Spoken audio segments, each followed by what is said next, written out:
Kapatid, pagbalik ni Kristo, hindi naman siya magpapakita agad eh. Akala nila pagbalik niya magpapakita siya. Hindi po.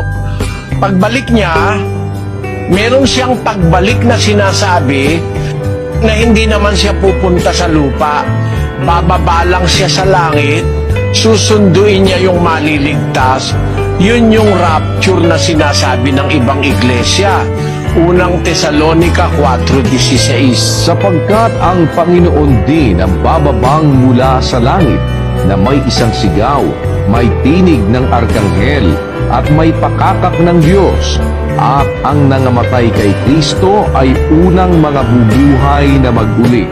Kung magkagayon, tayong nangabubuhay na nangatitira ay aagawing kasama nila sa mga alapaap upang salubungin ang Panginoon sa hangin, at sa ganito'y sa Panginoon tayo magpakailanman.